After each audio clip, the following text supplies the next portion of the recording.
Closing the Leadership Gap.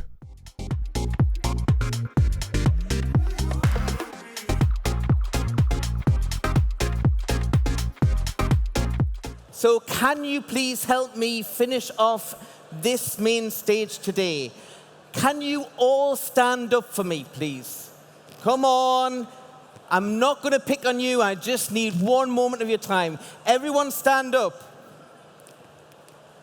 Everyone stand up. Thank you very much for those people that are actually helping me. For everyone stood up, I want you to sit down if you've not had a one-to-one with your manager in the last 2 weeks. So if you've not had a one-to-one with your manager in the last 2 weeks, you can sit back down. Right. For everyone else remaining, in that one-to-one you had in the last 2 weeks, was there more than 60% of that conversation about you rather than the work you do? So if 60% of that conversation was more about you, please stay standing up. This is indicative of what's happening with closing the leadership gap. Everyone left standing up, you can sit down. Thank God, Luke, thank God. I want you to understand some fundamentals about closing the leadership gap. Fundamentally, we have remote workers, hybrid workers, we have generational issues. A lot of these are systemic issues because managers and leaders are not checking in with their team on an individual basis. This is purely about conversations. When we look at the research done by Gallup, which is worldwide research, we see 12 major reasons why people are more engaged in the workplace. And this translates from the negative point of view is if they're not engaged, they are actually leaving the business. Out of 12 of these reasons, 8 of them are directly linked to the manager. Directly linked to the manager, and the other 4 are indirectly linked to the manager. And what we have as a problem within organizations is that our senior leaders are seeming to forget that they are also people managers. And that these things also affect their heads of and their directors of within organizations. From these 12 reasons of engagement, we can also get to the fact that 70% of leavers leaving organizations are leaving because of the manager, specifically because of those things the manager's in control of. When we look at the cultural nuance, why people leave organizations because the culture's wrong, 25% of that is that the business culture is not wrong. The business culture is perfectly fine, but their manager is not embracing the company culture. And therefore, 25% of culture is also related to the manager. And then there's so much focus as well on development opportunities. And we put so much emphasis as leaders on vertical progression. What's the next step in your career, that we also forget that there's a lot of people in our organizations that want growth, but it's horizontal growth. I'm a designer. I don't want to be a design team leader because I don't want to manage people. But that doesn't mean I don't want to grow. It doesn't mean I don't want to develop. And it doesn't mean that I don't want to get better. But I'm being overlooked because my manager is focusing on career progression growth. And when we look at the impact to the business, obviously, attrition has an impact on the business, but everything comes back to money. There is significant reasons that we are investing in the business by investing in our staff. I hate the term human resources because we are thinking of human beings as resources for the business. But in effect is, by ignoring the value of that resource and ignoring the value of those people, we are also having a dramatic impact to the financials of our business. It's not just attrition costs with recruitment, it's attrition costs in regards to that knowledge walking out of the door and walking into our competitors and adding that value somewhere else, where somebody else is going to have those conversations with them. Does anyone understand or know what the Peter Principle is? Have you ever heard of the Peter Principle? This is very evident in gaming. I have a love-hate relationship with the Peter Principle, but in short, Peter Principle says you will always get promoted if you are good at your job, up until the point where you are no longer good at your job because you've been promoted beyond your capabilities, and that's when you fail. My love-hate relationship with it is it ignores other stimulus. Your mentors, your coach, your training, the exposure, it ignores all those other factors. But at the core of it, it's kind of true. Because if we're not getting invested in, and we're not being developed, then we are not growing as individuals. And if we're not growing as individuals, there is a finite to how much progression we can have and how much impact we have. And the problem that organizations have is, once I step into a management position, I'm not just having a negative impact to myself, my growth, and the business, I'm having a negative impact to the people I manage. Because if I'm outgrowing my own potential and I'm managing people, how are they coping with that? Did you know that professional athletes, your Usain Bolts of the world, have at least one coach?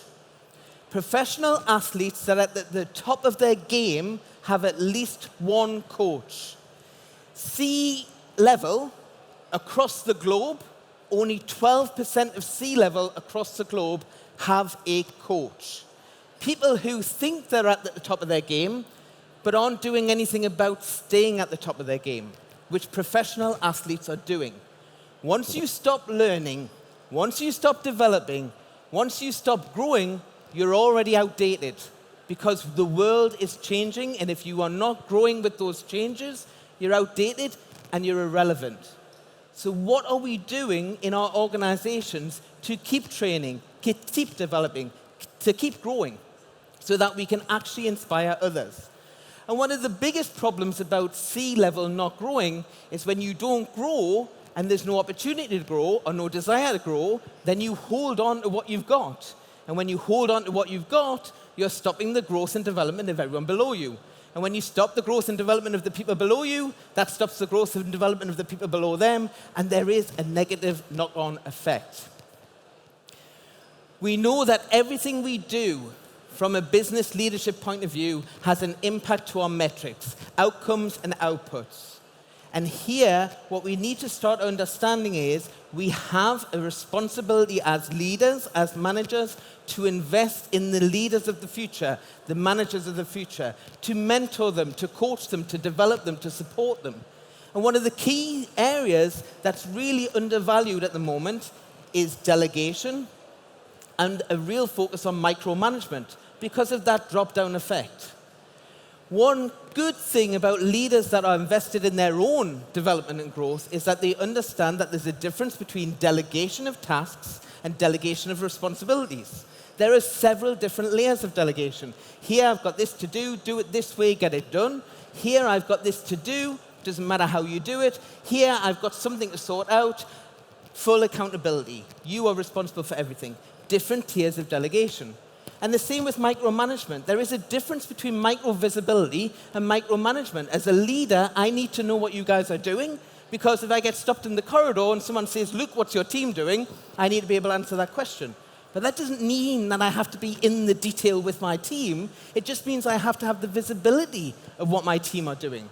There's this fundamental difference between micromanagement and micro-visibility. And again, this is about how we're empowering the people below us to bridge those gaps. As any leader in the business, I want to be more strategic because that can have much more of an impact to the business. However, the operational part of my brain is this side of the brain, very operational, very task-orientated, and the creativity, innovation part of the brain is this part of the brain. I cannot switch from doing to thinking like that. So if I want to be more involved in thinking strategically and creating innovative solutions, I need to do less operational stuff. Because if I'm still in the operational part of the brain, it makes this part a lot harder to engage. And the best way I can start doing that is by delegating some of this responsibility over. Not just the tasks, but the tasks with the responsibility.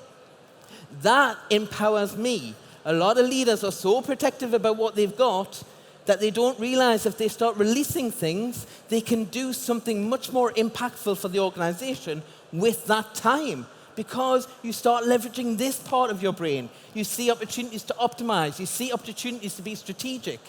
And then this part of the brain is being held by other people. This is fundamentally about growing yourself by growing other people. Invest in their development, delegation with responsibility, getting the visibility so you know that everything's on track, but being able to step back and allowing yourself time to think about what's coming in 6 months' time, 12 months' time. And that feeds back into the team because then they know that you've got shit covered, that you know what's coming. So they trust you even more as their leader because you can see it and you're engaging with them. I do apologize for the slide. I'm not going to dance, but I am going to run across the stage a little bit. There is a fundamental difference between training, which is telling somebody what to do and how to do it, not leaving any room for any kind of deviation. There's a difference between training and mentoring, which is somebody might not have been exposed to something before, so I'm going to tell them the value of my experience. I'm a leader. I've had that experience. This is what I want you to do, and this is how I've done it in the past. But you do what you want with it, but this is good information for you. And then coaching, which is this person is an outperformer, technically competent, very trustworthy. Why on earth am I telling them what to do and how to do it? I shouldn't even be mentioning it. This is what I want you to do, and how would you do it? Tell me. And fundamentally, as leaders, we do not know what our team don't know because we are so stuck in the tell. Somebody asks us a question and we just tell them the answer. We never get visibility on where the gaps are. Because if we're always telling them the answer, how do we know what they know? So here is, if we keep telling them the answer in the training sphere, we never grow them because we never know where the gaps are. The best way to figure out the gaps, hence the slide, you start asking them what they would do. As leaders and technical specialist leaders, our job is not to give the answers, our job is to fill in the gaps. These people know some stuff. Let's figure out what they know first and fill in the gaps. That's our job. The more we do this, the less we're empowering people. The more we're just filling in our own knowledge base and taking the glory. I am the fountain of all knowledge. And if you're the fountain of all knowledge as a leader, it means everyone is going to come to you every single moment of the day and ask you questions which are stupid questions. And every time you answer that stupid question, because it's quicker, you are encouraging everyone else to keep asking you stupid questions. And you never get visibility on who's my emerging leaders, who's my emerging managers, because we're never seeing what they already know. So half of the job of closing the leadership gap is seeing what the gap actually is. Because if we keep filling it in ourselves, we never get to that point. The other thing that I want you to understand as leaders is always putting people in the right place to maximize the potential of their own success. Or are we putting people in a place that just generally fits them and they're at risk of not being a success? We all have our own strengths. We all have all our development areas. And we focus on both. But actually, if you imagine that you were in a role that exercised your strengths in the best possible way, how much impact could you have to an organization rather than being a round peg in a slightly oval hole and not quite getting there?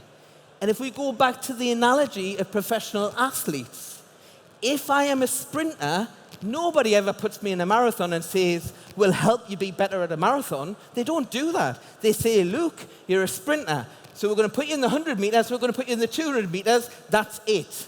That's the best opportunity for you to succeed. Yet in organizations, sometimes we get so fixated on job descriptions, roles and responsibilities, and the black line of whose job it actually is, that we forget about who's best placed to deliver the best results, best results based on what they're competent about. Not just competent, but excelling about.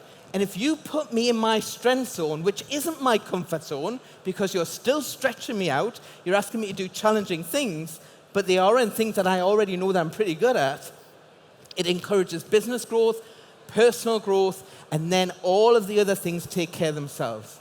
And the best way we can start fitting in line with this as leaders, first starting point, is by having a regular dialogue with our team members where we focus solely on them as individuals and going back to the 12 levels of engagement.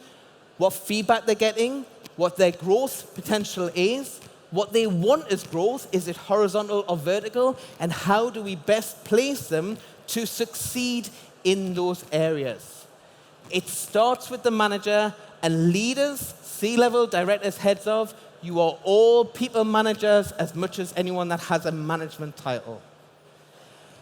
There are lots of other things you can do, but I have run out of time. It's saying 4, 3, 2, 1. So my name's Luke. I manage an organization called MadeYou, who specializes in leadership and management development. It's been a pleasure to end the stage with you guys. I hope you enjoy the parties afterwards. Thank you very much. Thank you so much to Luke. That was brilliant.